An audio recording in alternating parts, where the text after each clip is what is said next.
who here is either working on a blockchain project with a company or interested in perhaps working on a blockchain project? All right, so pretty much the entire audience. What about who here is like holding crypto or has held crypto before? All right, so everybody. So this is really the panel that you're looking for. And the reason being is because the more people that adopt, the more that your investment is going to grow. The more that the space is going to grow, the more the opportunities are going to emerge. So if adoption doesn't happen, you know, we're all kind of sinking a lot of time being here today, and it would be unfortunate. So what we really need to do is really need to think about this at a deep level. But luckily, I have like an amazing panel, like some of the brightest minds in the space, and we're going to talk about some of the issues around the space and adoption and where we see it going, and just a whole host of other questions. And hopefully you have some too, because adoption is really one of those key topics that affect everyone in the space without question. A little bit about me. I probably have a similar story to a lot of other people. I was in an industry and I was disrupted by the blockchain because once I figured out about how great it was, my former opportunity just paled in comparison. And I'm an entrepreneur, so I actually invented like, you know, this little company, this digital marketing company, and then one of my clients, you know, out of the blue says, hey, you know, write this paper for me. It just happened to be like their white paper for their ICO. And so suddenly I had to like really deep dive into the space in order to deliver value. And when I did, I realized, oh my God, gigantic opportunity. I have to be in blockchain. Started going to meetups, very similar to the ones happening here in Colorado. Next thing you know, I'm with a blockchain startup. And so however that path works, whenever that light bulb moment comes, that's really like something that we want everybody to get. And then it becomes, how do we get that light bulb to go off on other minds?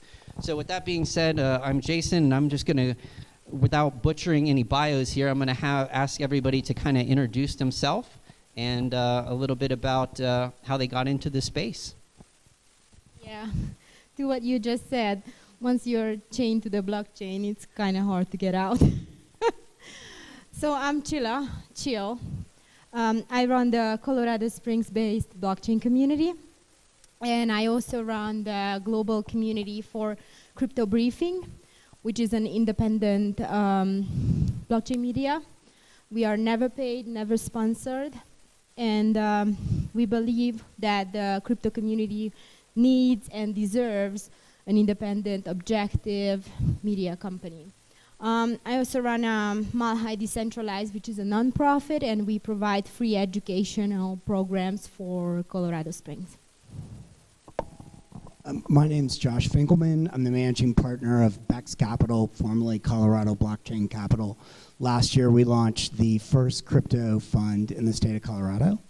And to my knowledge, I think we're still the only crypto fund in the state.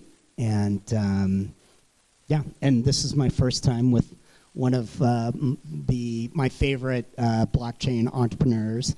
First time on a panel with him, Mike Alfred. So I'm excited to be here on the panel with him today. Thanks, Josh. Mike Alfred, Digital Assets Data.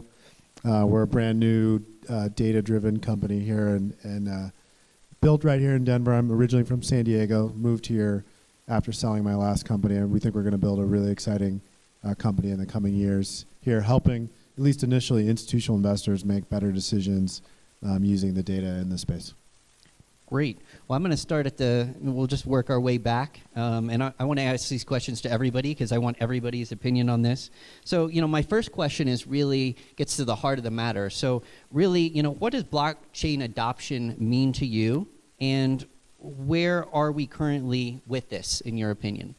Yeah, so I don't think the game has even started yet. People use like the baseball analogy. I'm not even sure it's the first inning.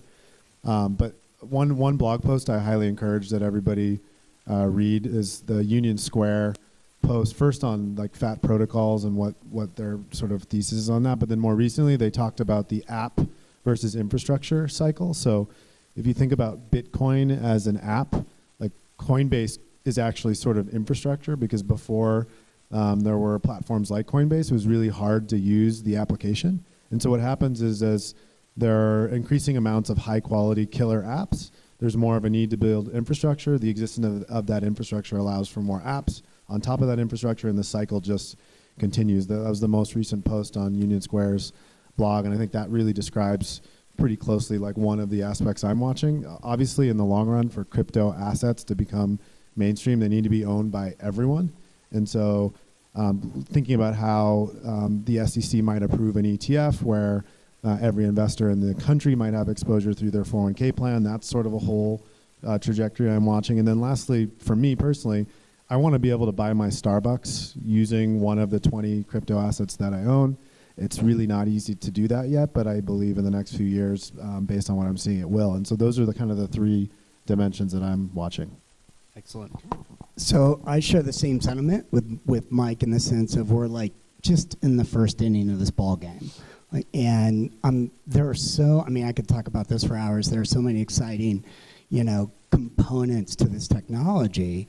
And I guess I'll talk about some of the early iterations that we've seen, which I think are going to be pretty prolific in all of our lives.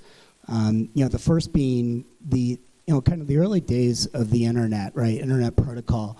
The killer use case for the internet was email, right? I mean, that was like for years kind of the killer app, if you will. And then we expanded out from there, and we have kind of, a mature internet that we have today.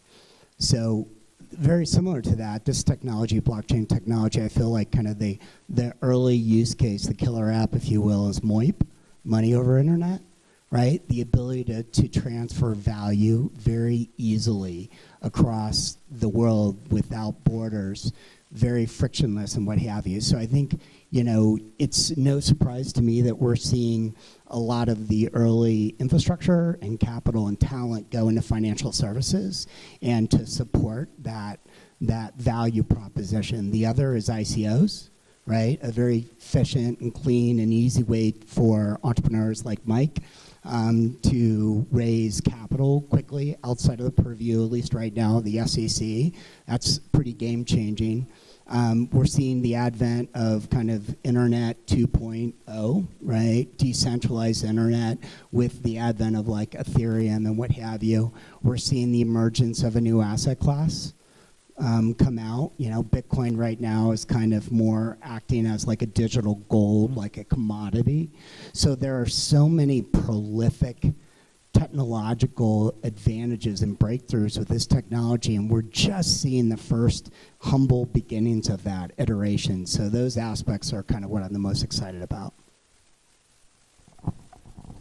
Yeah, so besides Bitcoin and Steemit, like you mentioned earlier, I think one of the apps that is well on its way for mass adoption is Brave Browser.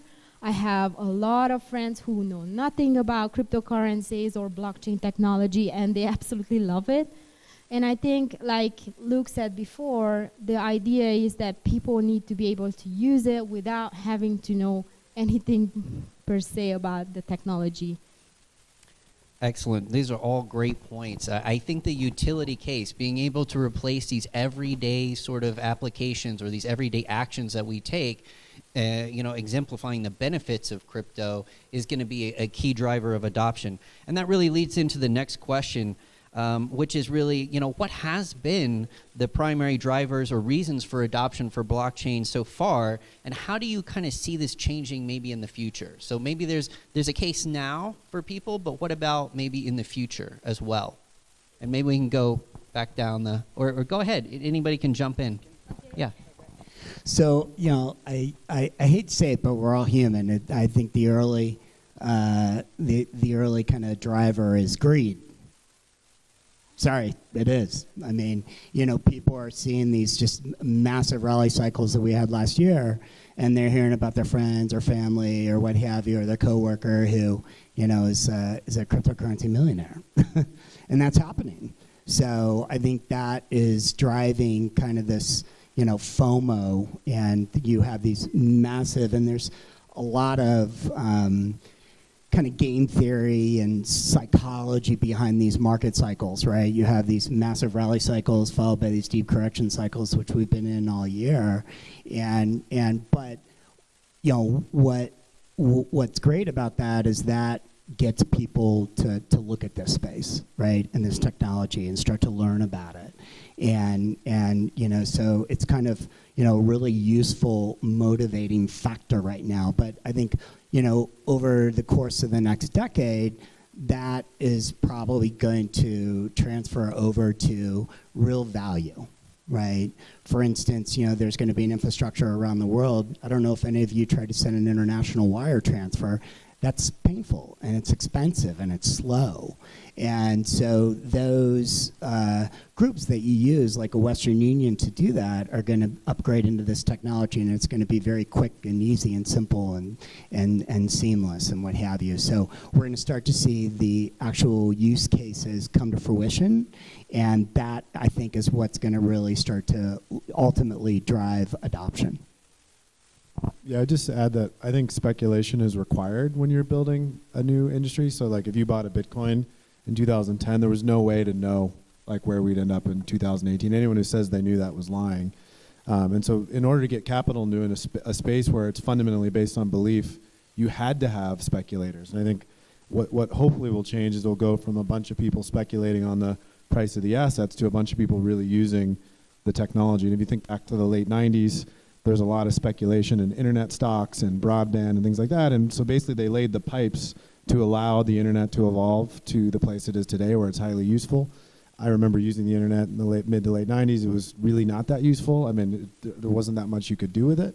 But a lot of capital came flowing in on the promise of what could happen in the future. And so like I really think that's going to be the trend. It's going to be away from speculative interest towards real utility. And one other example I just use is, like if I asked anyone in the room who uses the internet all day long to tell me exactly how TCP/IP works, right, or exactly how packets of data flow across, like so when I open my mobile browser, like I have a certain experience, like 1% or less of even software engineers could explain all the dimensions of that.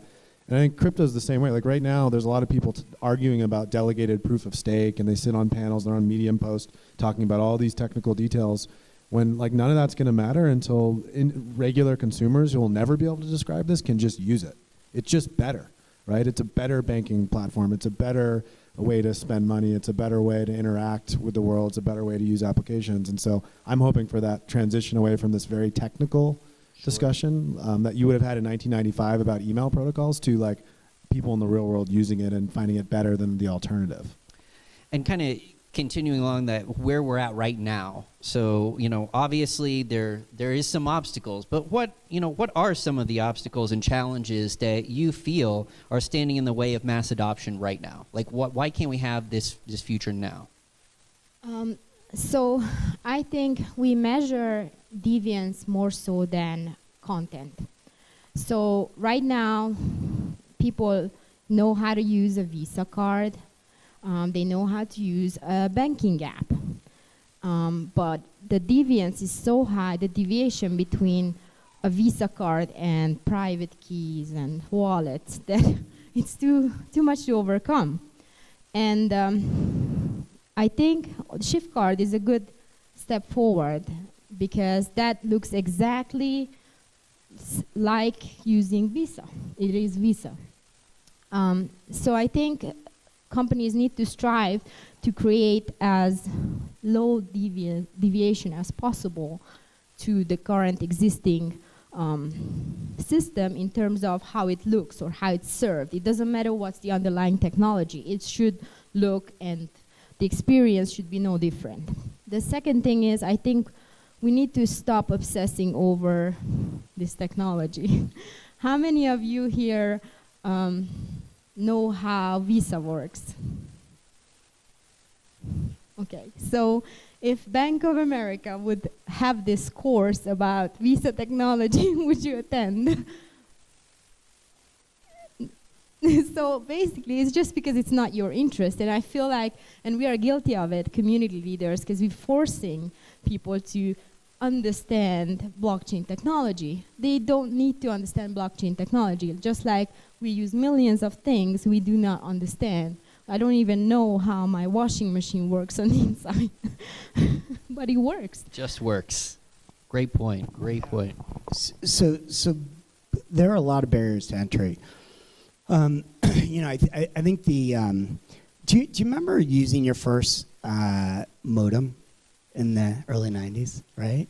Remember how clunky and weird and right, and foreign that was, and you hear this like box like over your telephone line, and it took like 20 seconds to pull up like the web browser, right? I mean, and that technology was really clunky, right, in the early days.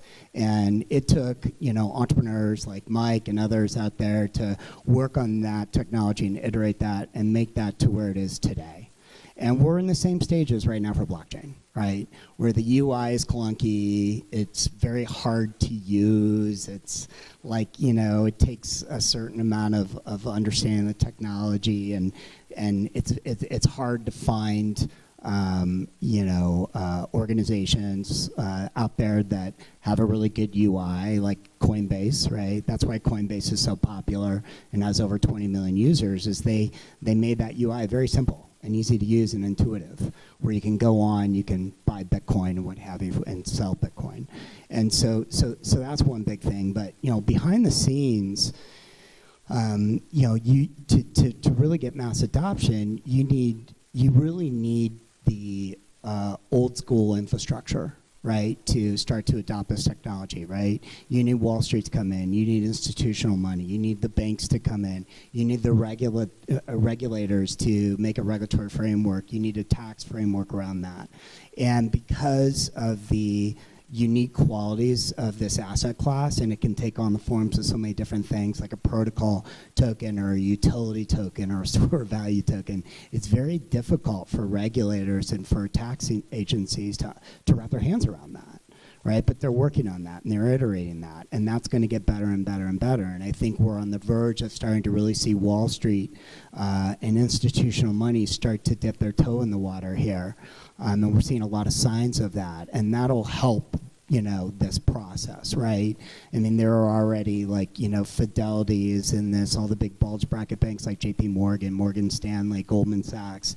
They're either launching a trading desk or they're going to offer custodial, some type of a custodial solution. And groups like Mike are building really good research and data tools for those groups to use. So, we're in the very early days of this, and people just need to realize that and be patient and realize that it's going to happen, right? It just is going to take time, right? The internet didn't, go from 0 to 100 in, a year. That took, 20, 30 years to happen. But we're in the early days of that, and I think, and why, I'm sorry, I'm going to ramble on a little bit, but I think that's where the value proposition for all of us lies as investors, right? And as builders of technology, is you've got such an unprecedented opportunity to, I missed out on investing in the internet, the early days of the internet, and that was a big mistake. And you have that opportunity again to invest in a technology that's going to be transformative and as ubiquitous as the internet. And so these are amazing times that we live in.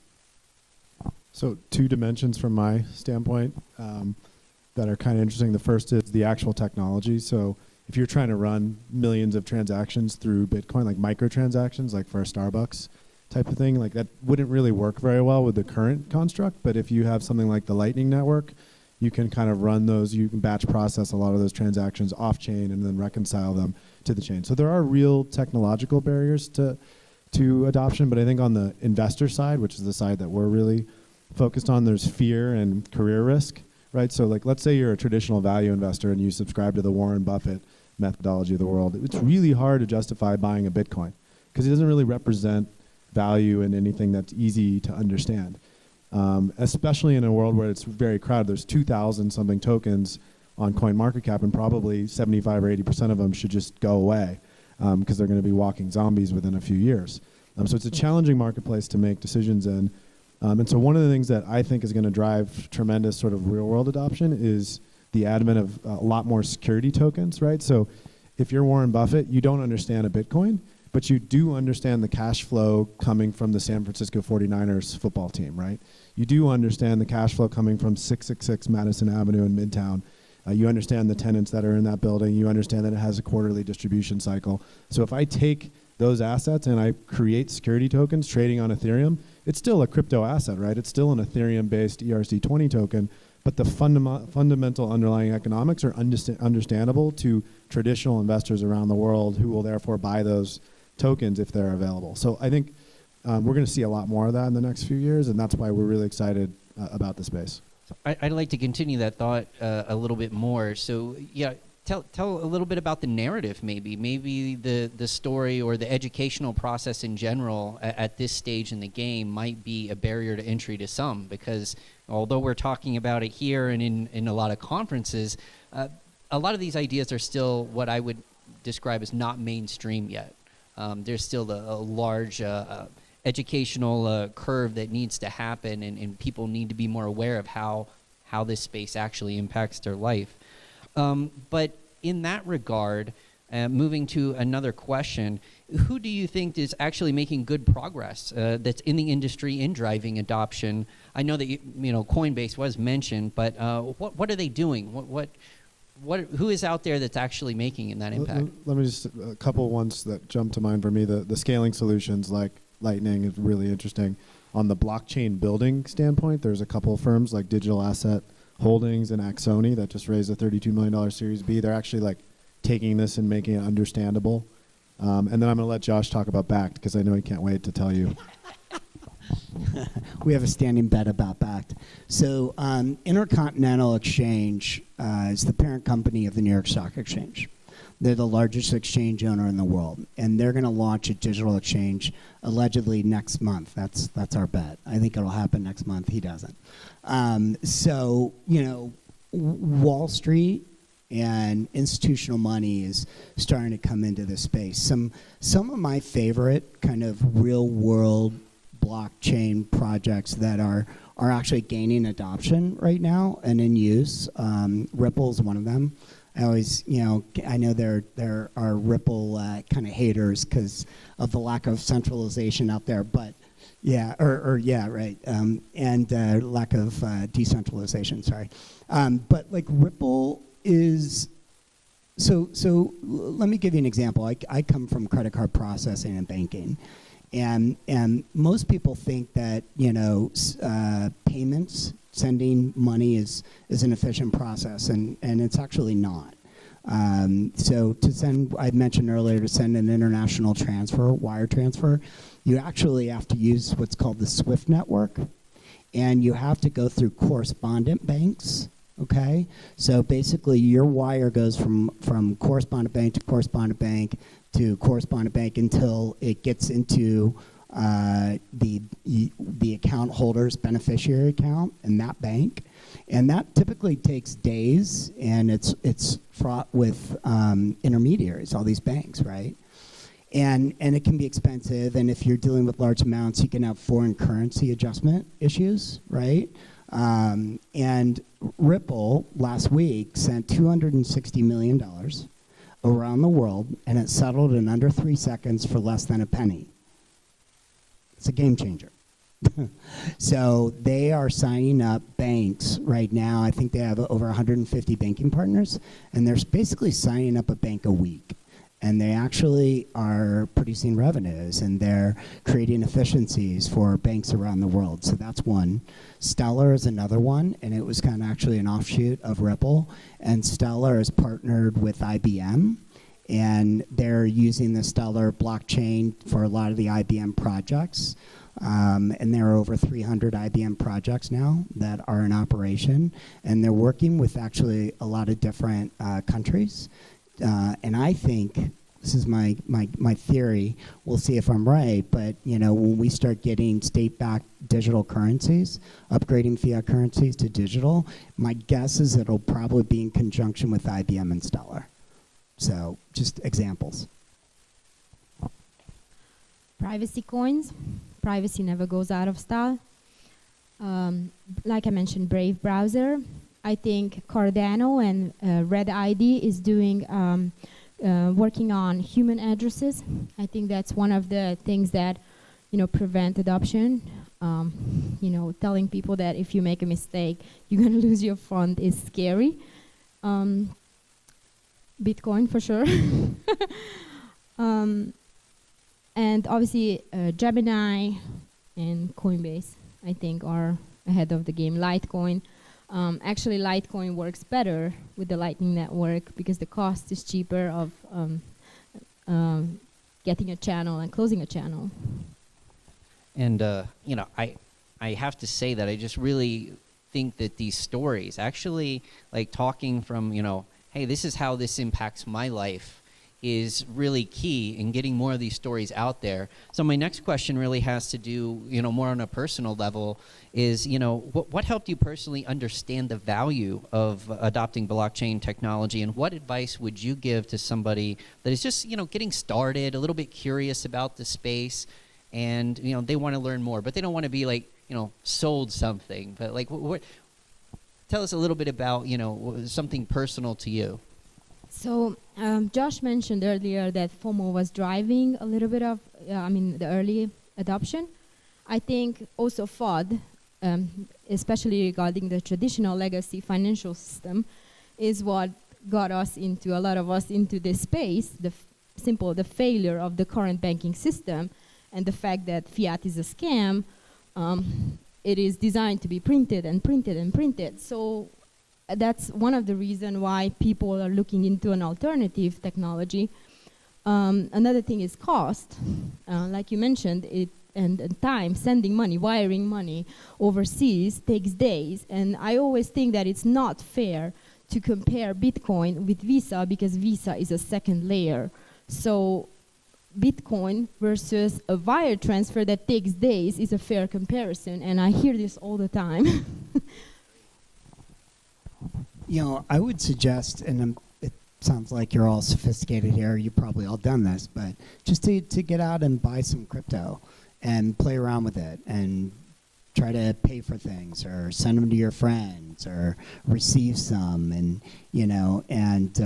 and just tinker around with it, tinker around the technology, and you'll see how powerful it is. And I think there are an ever increasing amount of resources out there to read. It sounds kind of funny, but like there are a lot of great YouTube videos, ironically enough, that talk about the value proposition that are really, really informative, of like just people, experts in the space. So that to me was really beneficial kind of early days. Yeah, so I've been investing for 20 years, and I just love investing in new technologies. And I was also a history major in college, so I like to try to build historical analogs for what's happening. And I think right now, crypto, blockchain, AI, gene therapy, like if anyone's followed the immunotherapy space, I've made a ton of money investing in that space. And I love investing money in spaces where you can be early to a new technology and actually change people's lives in a meaningful way. Like people talk about curing, like since I was a kid, I remember people saying we should cure cancer. And there isn't one type of cancer. There's a lot of variations of cancer, but there are companies around the world now that have actually found very high efficacy approaches to attacking a lot of the blood cancers and a lot of the solid tumors. And so this to me is just another space that, like, I was reading the book Crypto Assets. I don't know if everybody read the book by Tater and Bernisky. I just met Jack for the first time in Chicago a few weeks ago. Super smart guy. And when I read that book, it just dawned on me that this is a really, really important space beyond just the ability to make money personally, but how it could potentially change the world. And I want to be an investor and be a part of any space like that, even if I'm not an expert in the technology. I'm certainly not a scientist. I'm not a PhD. I've never developed a molecule and taken a public biotech, right, a company public. But I've invested in probably 30 or 40 world-class biotech companies, and I really love the space. And I think this space is going to be really similar, except it's even earlier than it is for gene therapy development. And I think that mindset that you really mentioned is so important. It's like, it's not just like I have to be a scientist or an engineer to understand or participate in this ecosystem. There's so many opportunities. It sort of becomes a choose your own adventure, or what value do I place the most emphasis on, and then attack maybe that sector or that part of the space, because it is such a large and open space. And with that sort of mindset in mind, I'd like to open it up to more of the audience at this point, and see what questions do you have for the panel about mass adoption, or just a question for a panelist in general. Go ahead. I'm gonna run over here. This may not be a popular question, but what do you say to those who try to pretend that this is more than a technology, it's a movement? It's a philosophical change in the human species, the way they think about hierarchies and the original kind of crypto-anarchist roots of this. Are they delusional? Are they kind of missing the boat, or are they going to become irrelevant? I mean, and didn't we see something similar with this with the internet, where they had this vision for it, and then it became, this spying apparatus or whatever? I'm curious, what are your, because it kind of sounded like mass adoption is more important than like what we're trying to do potentially to change our species to be better. So I think at the advent of any new technology, there's strong sort of advocacy groups around it that have their own idea of where it's going to go, and then invariably certain portions of that movement get co-opted by traditional mainstream, and to the extent that the traditional mainstream can't co-opt it, they'll try to kill it first, and then eventually they'll buy it or they'll participate in it. And so I wouldn't have been short Facebook just because I thought the social media shouldn't be centralized, right? So as an investor, I hate Facebook. I prefer not to have to use it, not to be a part of it, but fighting something that's sort of inevitable doesn't make sense to me either. Like, a lot of people go broke fighting ideas. So I totally, your thought around it resonates with me, but for me personally, like, I don't think it really matters like who owns this in the long run, as long as it gets fully adopted. So if somebody in Zimbabwe or Venezuela is benefiting right now, we're all sort of blessed being Americans, right? Because we really don't necessarily need crypto yet. We can all survive, especially all of us in this room, because we're all banked. We have bank accounts, we have credit cards, we have access to credit, we have access to mortgages. We trust that the U.S. dollar won't go, be sort of inflated away in the next 2 weeks. In other countries, like, a big percentage of the population is subject to those things. So to me, like, if a couple of like very privileged Americans that were early to Bitcoin are annoyed that it's been co-opted by other organizations who then take it to Nigeria, right, or make it useful in Venezuela, I'm like, I really don't care, right? So like, I'm appreciative of that early perspective. I certainly don't discount it, but I also wouldn't be short Northern Trust or JP Morgan coming into the space, particularly if they end up using Ripple the way that Josh thinks they will. That ends up benefiting everybody, right? It lowers the cost of banking even for those of us who are banked. So I don't know, I'm kind of torn on, we should have a longer philosophical conversation about it. Yeah, do you remember what was the Silicon Valley dream? The opt-in, opt-out society. The opt-in, opt-out society. I think that is going to happen. I think there's going to be a version of the IBM of crypto, like Ripple, and there's going to be currencies and coins that the cypherpunks and the people who initiated this movement will prefer using. And I think that's what's so exciting, is that everybody's going to be happy at the end.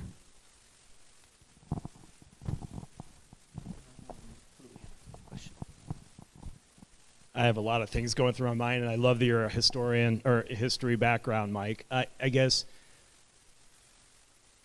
I'll ask the question, and then I'll throw in some personal perspectives and have you guys try to debunk me in the interest of elevating all of us. So many of us in the room have gone through the internet revolution, and it wasn't that long ago. And the problems it was trying to solve were really basic communication problems. How do I get information in a consumptive mode? Like, the internet allowed me to consume information and allowed me to send information. That's all it did. And I guess from a historical perspective, do you feel like we're doing a very good job within our echo chamber of really even just looking back 10 to 15, 20 years and doing it a lot better than we did even then? My argument would be that we're overly enamored with the technology. We're overly enamored with solutions to problems that aren't needed in the place we're trying to deliver them, and we're not as focused on outcomes. We're focused on methods, and we're fighting each other over which method is better, instead of focusing on the outcome side of things, of how it's actually going to solve and transform the problems that people want to solve. To the point of currency, we're trying to solve currency problems in a relatively stable currency environment of the US. If we were all sitting in Venezuela right now, we would all be all over cryptocurrency. So I would say that, like, cryptocurrency in some respects, while it's a really good foundation for a lot of things, it's maybe not even the right problem to be solving with blockchain technology. And I guess debunk me on this thing and try to, throw things back at me. But are we really doing a very good job of learning from even really recent history and technology? And as we reflect in this room, are we doing that? Are we doing a good job? I know there's a lot there. Yeah. All right. So I'll hit like a couple points maybe that come to mind. So I think that this technology is going to be, you talked about the internet was spreading information, right? And I think that this technology, the big use case is going to be to transfer value on top of the internet, right? Right. That's pretty transformative. And then, there are a couple billion unbanked people on the planet. Banking them would be really helpful, right? And then, with remittances, when you send money offshore to, say, your family, right? Well, you go through Western Union, and Western Union literally gobbles up like 10 to 20% of the money that you send back home to your family in the, in the poorest section of cross section of the world, right? So that's unfair. And so I think you're going to have a lot of beneficial use cases that come out of this technology. And you're going to have some bad. I mean, we've gotten some bad out of the internet, but predominantly we're using that, for good. So this is all about crypto blockchain adoption, and running parallel to that is, as you had mentioned, and we've all seen the user data being misappropriated by some of these centralized platforms, and yet within the next 18 months, according to one of the heads that's overseeing, I think, 60 engineers on a computer brain interface for Facebook.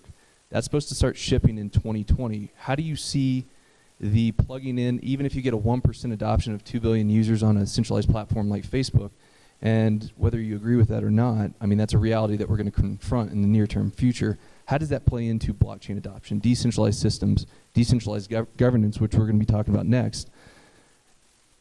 Have you thought about that? I know, Mike, you look across multiple different spaces, but in the new reality that we're about to enter into, where you're going to see exponential adoption for computer brain interfaces, what do you see within blockchain and the efficiency that brings, value transmission, that alone, let alone trying to regain your own mental sovereignty? I think identity and personal ownership of your data is a huge potential opportunity here, but I'm going to pass it to somebody I think knows more about that. Well, we're working on it. I think, a lot of the work is understanding the current system and how, we can make sure that, we nourish the productive element of the blockchain technology, but we still safeguard and we still, comply with the regulations that are in place. I also agree with Paul. He always says that there's going to be two different identities. There's going to be the identity which is mostly the, your driver's license and, your social security, but then there's going to be an identity that is user controlled, such as, your Facebook data or your, behavior analytics on the World Wide Web. Did that answer the question? To an extent, yes. Excellent. All right. Well, thank you very much to all panelists. Yes. These guys are great.